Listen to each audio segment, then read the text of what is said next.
Shalom saudara-saudara yang dikasihi Tuhan Yesus Kristus. Selamat pagi, selamat berjumpa dalam renungan pada pagi hari ini.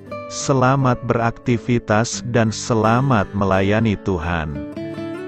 Kita bersyukur karena kemurahan Tuhan. Hari ini kita boleh bangun dengan kekuatan baru. Semua karena anugerah Tuhan. Saat ini sebelum kita mendengarkan renungan firman Tuhan, marilah sama-sama kita berdoa. Bapa kami yang di sorga, Bapa dalam nama Tuhan Yesus Kristus, Tuhan dan Allah kami yang baik, kami bersyukur untuk berkat kemurahan-Mu, di sepanjang malam Tuhan sudah lindungi kami, dan pagi ini kami boleh ada sebagaimana kami adanya. Semua karena berkat kemurahan Tuhan. Saat ini kami mau mendengarkan sabda firman-Mu. Jamah hati kami Tuhan, berikan pengertian yang baru, untuk kami memahami firman-Mu dan taat melakukan kehendak-Mu. Dalam nama Tuhan Yesus, kami berdoa. Haleluya. Amin. Sahabat suara kasih, ayat pembacaan Alkitab kita hari ini terambil dari Matius 26 ayat yang ke-64 sampai 68. Matius 26 ayat 64 sampai 68.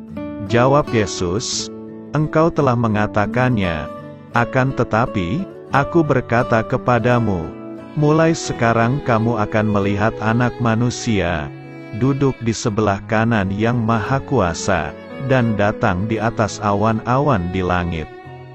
Maka imam besar itu mengoyakkan pakaiannya dan berkata, "Ia menghujat Allah, untuk apa kita perlu saksi lagi?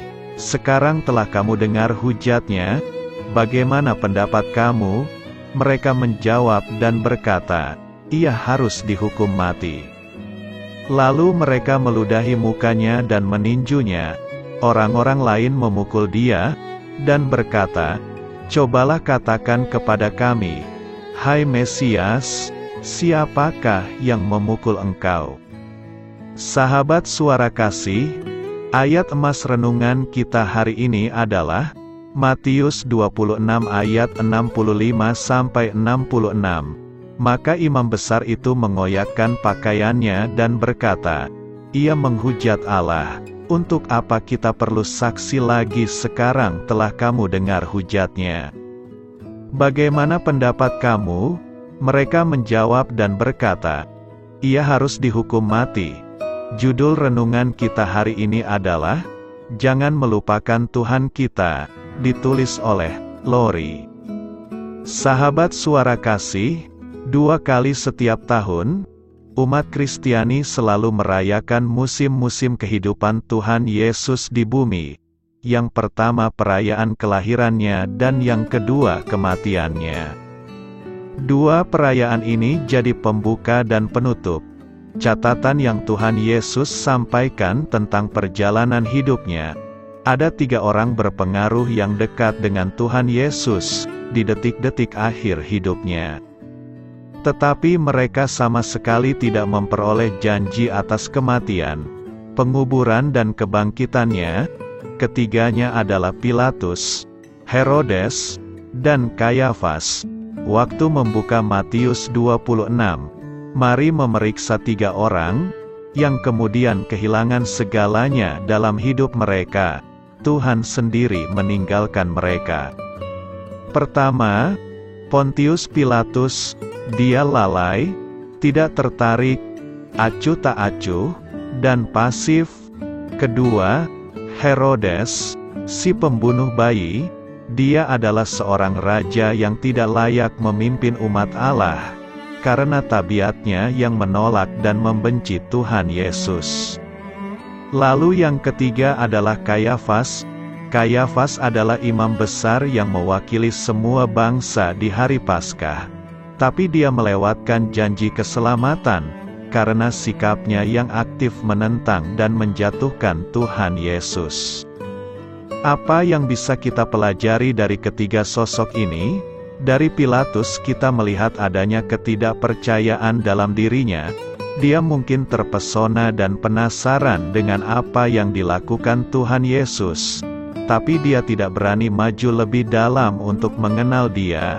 Dia memilih percaya dengan pasif. Dari Herodes kita bisa melihat bahwa desakan berkelanjutan kepada Kristus dan para pengikutnya bisa menyebabkan kebutaan rohani, kalau tindakan itu tidak disertai dengan iman.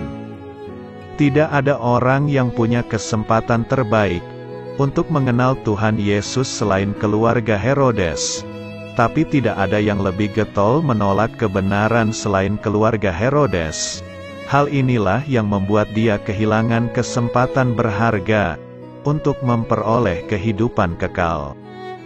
Dari Kayafas, kita belajar tentang kekejaman seseorang, hatinya penuh dengan kelicikan dan kejahatan, dan jika dibiarkan, hatinya akan semakin keras. Waspadalah dengan sikap seperti ini, karena hati inilah yang dipakai si iblis, untuk membuat kita kehilangan kesempatan memperoleh janji kekal dari Tuhan. Hanya hati yang dipenuhi oleh Roh-lah, yang bisa membongkar keberdosaan kita, punya kerinduan untuk disucikan dan mau taat. Mereka bertiga adalah orang-orang besar yang sangat dekat dengan salib, tapi jauh dari kasih Tuhan. Mereka tidak peduli, abai, penuh kebencian, dibutakan, dan angkuh. Sahabat Suara Kasih, jangan biarkan minggu ini berlalu begitu saja. Berhenti dan biarkan keajaiban kasih Kristus menyapamu. Pandanglah kekudusannya dan kesalahanmu, kesempurnaannya dan dosamu. Kelayakan dan ketidaklayananmu sepenuhnya. Jangan menolak dia dengan sikap acuhmu seperti Pilatus. Jangan menolak kebenarannya seperti Kayafas. Kayafas percaya dengan sistem, Pilatus percaya pada dirinya sendiri. Kayafas menolak sesuatu yang dia sudah tahu adalah kebenaran. Pilatus mencari dia tapi tidak dengan sepenuh hati. Marilah kita renungkan, suatu saat di masa depan, hidup kita akan berakhir. Kita akan meninggalkan catatan kehidupan kita. Jangan sampai kita meninggalkan catatan seperti Kayafas. Amin. Tuhan Yesus memberkati. Sahabat Suara Kasih, demikianlah renungan firman Tuhan pada pagi hari ini. Semoga menjadi berkat bagi hidup kita, dan sebelum kita memulai segala aktivitas kita di pagi hari ini, marilah kita berdoa. Bapa kami yang di sorga, Bapa di dalam nama Tuhan Yesus Kristus, terima kasih Bapa, karena Engkau sudah menjadi Allah bagi kami. Kami juga bersyukur Bapa, untuk pertolongan-Mu, penyertaan-Mu, dan atas berkat-Mu di dalam kehidupan kami. Kami berbahagia dan bersyukur Bapa, untuk kebaikan-Mu di pagi hari ini. Tak berkesudahan kasih setia-Mu, tak habis-habisnya rahmat-Mu, selalu baru setiap pagi, besar kesetiaan-Mu di dalam hidup kami. Terima kasih untuk firman-Mu. Pada pagi hari ini ya Bapa, kami mau belajar dan terus belajar tentang firman-Mu. Firman-Mu yang menguatkan dan meneguhkan iman percaya kami. Firman-Mu yang mengubahkan kehidupan kami. Kami mau berjalan bersama dengan Engkau di sepanjang kehidupan kami Bapa, agar kami tidak tersesat di dalam dunia ini.